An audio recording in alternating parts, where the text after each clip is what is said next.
تعالیٰ نے قرآن کریم میں یہ ارشاد فرمایا کہ جو لوگ اللہ کی راہ میں خرچ کرتے ہیں دن کو بھی اور رات کو بھی، چھپ کر بھی اور لوگوں کے سامنے بھی، ان چار حالات کے تذکرے کا مطلب یہ ہے کہ ہر حال میں خرچ کرتے ہیں۔ اس کی یہ فضیلت اللہ تعالیٰ نے بیان فرمائی کہ اللہ تعالیٰ قیامت کے دن ان کو بے خوف کر دے گا اور بے غم کر دے گا۔ قیامت کے دن ان کو خوف اور غم نہیں ہوگا، کوئی ٹینشن نہیں ہوگی۔ اسی طرح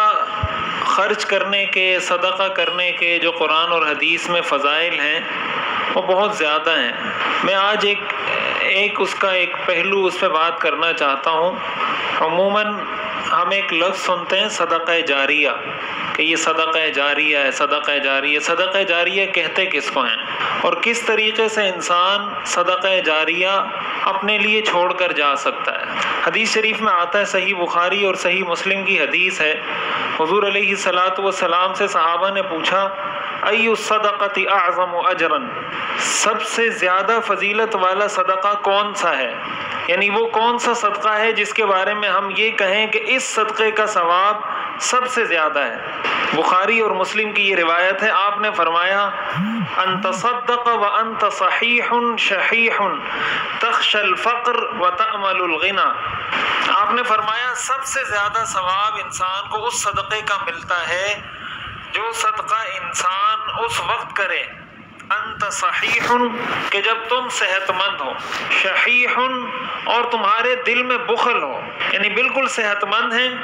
کوئی ایسا چانس نظر نہیں آتا کہ میں ابھی کہیں قریب میں مر جاؤں گا۔ اس لیے کہ انسان کو تو یہ ہوتا ہے نا کہ مروں گا تو صدقہ کروں گا تاکہ صدقہ جاریہ میرے لیے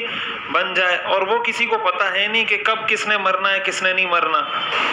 تو آپ نے فرمایا انت صحیح کہ تم اس حال میں ہو کہ بالکل صحت مند ہو، کہ اسباب کے درجے میں فی الحال کوئی مرنے کا چانس نظر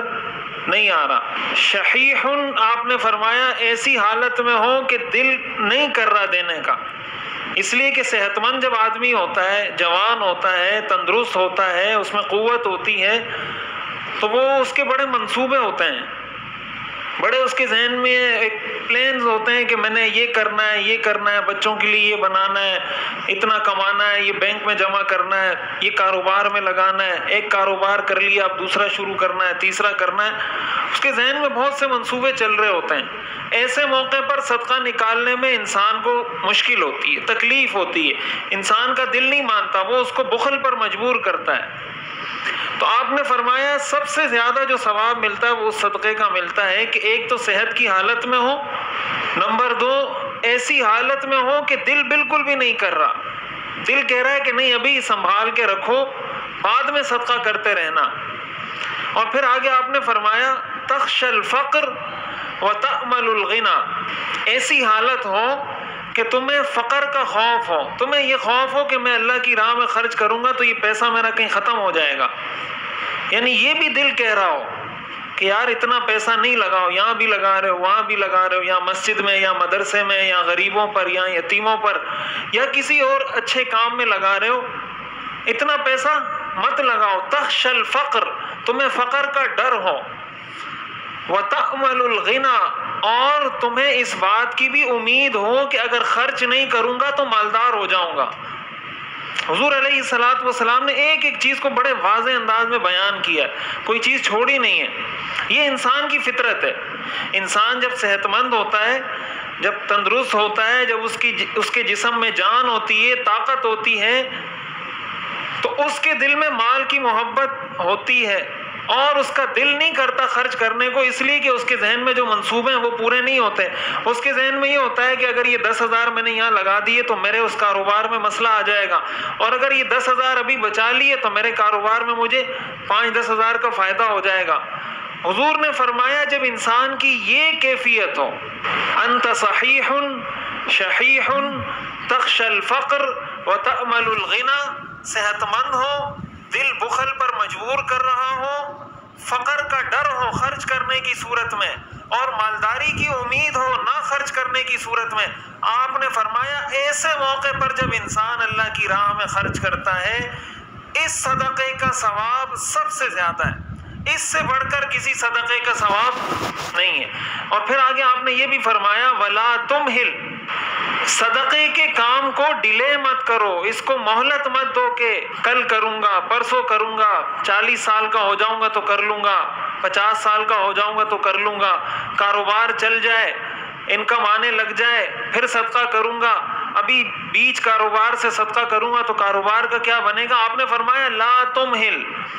اس کو ڈیلے مت کرو۔ حتی اذا بلغت الحلقوم، آپ نے فرمایا یہاں تک کہ جب تمہاری جان حلق میں آ جائے،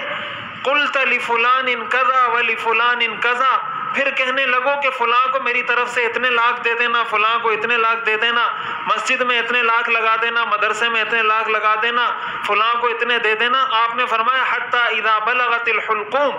جب حلق تک جان پہنچ جائے پھر یہ کہو لفلان کذا ولفلان کذا۔ آپ نے فرمایا وقد کان لفلان، اب تو یہ ویسے ہی تمہارا نہیں رہا، یہ تو اس فلاں کا پہلے سے ہی ہو چکا۔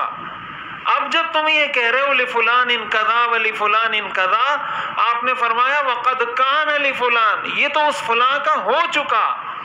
اور یہ شریعت کا اصول ہے کہ جب انسان مرض الموت میں مبتلا ہو، ایسی بیماری اس کو ہو جس میں بظاہر اس کے بچنے کا چانس نہ ہو، یہ محسوس ہوتا ہو کہ اب اس نے اس دنیا سے جانا ہے، اس کی کیفیت، اس کی سچویشن ایسی ہو، ایسی حالت میں اگر کوئی وصیت کرتا ہے کہ فلاں کو اتنے دے دینا، فلاں کو اتنے دے دینا، اس وصیت کا شریعت اعتبار نہیں کرتی۔ اس وصیت کا شریعت اعتبار اس لیے نہیں کرتی کہ یہ جو آدمی وصیت کر رہا ہے یہ اپنے ان ورثہ کو نقصان پہنچا رہا ہے۔ مثال کے طور پر اس کے بیٹے کو اس کے مرنے کے بعد میراث میں 10 لاکھ روپے ملنے تھے، یہ اب مرنے سے پہلے کہہ رہا ہے کہ میرے مال میں سے 5 لاکھ مسجد میں دے دینا، 5 لاکھ مدرسے میں دے دینا۔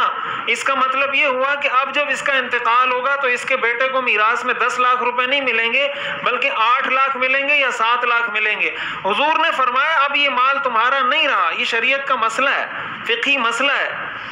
مرض الموت میں جو وصیت کی جاتی ہے شریعت اس کا اعتبار